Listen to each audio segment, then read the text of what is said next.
Եթերում լուրերի թողարկումն է, ես Մերի Դանիելյանն եմ, բարև ձեզ։ Հայաստանի և Ադրբեջանի միջև խաղաղության վերջնական համաձայնագրի կնքման ճանապարհին դեռ կան խոչընդոտներ, արձանագրում է Միացյալ Նահանգների հետախուզական ծառայությունը։ Սպառնալիքների գնահատման տարեկան զեկույցում կառույցն օրինակ է բերում Ալիևի պահանջը փոխել Հայաստանի սահմանադրությունը, որը կպահանջի սահմանադրական հանրաքվե Հայաստանում, ինչի ընդունումը ըստ ծառայության երաշխավորված չէ։ Միաժամանակ տարեկան զեկույցն արձանագրում է, որ օգոստոսին Վաշինգտոնի հովանավորությամբ Սպիտակ տանն անցկացված խաղաղության գագաթնաժողովը Հայաստանի և Ադրբեջանի համար ստեղծել է հնարավորություն հասնելու երկարատև խաղաղության համաձայնագրի և նպաստելու տարածաշրջանային կայունության աճին։ Հետախուզական ծառայությունը մասնավորապես նկատում է, որ ամերիկյան կողմին հաջողվել է հասնել խաղաղության համաձայնագրի պայմանների վերաբերյալ նախնական համաձայնության, ինչպես նաև հաստատվել է TRIP նախագիծը, որը կառավարելու է Միացյալ Նահանգները և Հայաստանի հարավով անցնող ճանապարհով կապելու է Ադրբեջանը Նախիջևանին, խթանելով առևտրային հոսքերը։ Պաշտոնական այցով Օմանում գտնվող արտգործնախարար Արարատ Միրզոյանը մայրաքաղաք Մասկատում մասնակցել է Հայաստանի ռեզիդենտ դեսպանության պաշտոնական բացմանը։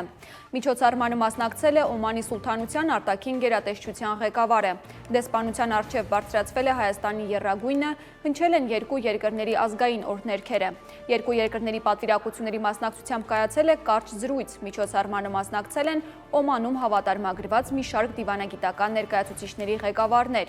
Օմանում բնակվող Հայաստանի քաղաքացիներ։ Իր խորհրդանշական նշանակությունից զատ դեսպանության բացումը նաև գործնական կարևոր քայլ է, ուղղված մեր գործընկերության ողջ ներուժի լիարժեք իրացմանը և տնտեսական, կրթական ու մշակութային ոլորտներում համագործակցության առավել ամրապնդմանը։ Ռուսաստանից Ադրբեջանի տարածքով հացահատիկի ևս մեկ խմբաքանակ է ուղարկվել Հայաստան։ Ադրբեջանական ԶԼՄ-ներն են հաղորդում։ Այս մատակարարման շրջանակում 488 տոննա հացահատիկով բեռնված 7 վագոն է ուղարկվել Հայաստան։ Սա Ադրբեջանի և Վրաստանի տարածքով մատակարարվող արդեն 5-րդ շարժակազմն է։ Նշեմ, որ այս երթուղով արդեն ավելի քան 22,000 տոննա հացահատիկ և մոտ 610 տոննա պարարտանյութ է տեղափոխվել Հայաստան։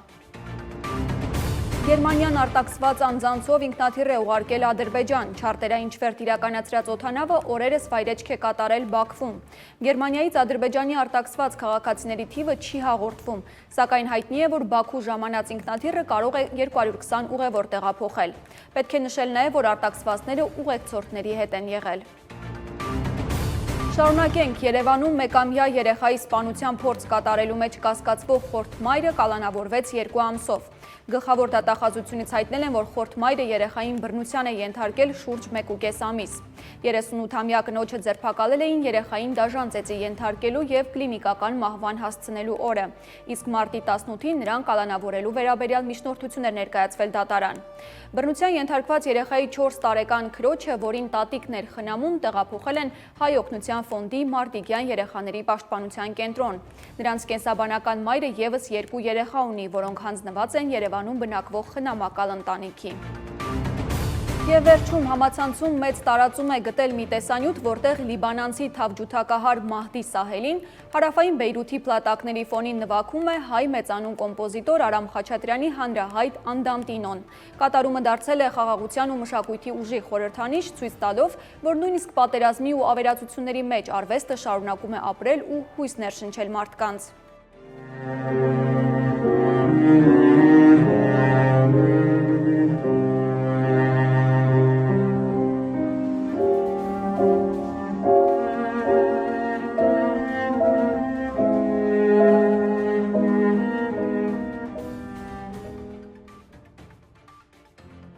Այսքան այժմին կհանդիպենք մեր հաջորդ թողարկմանը։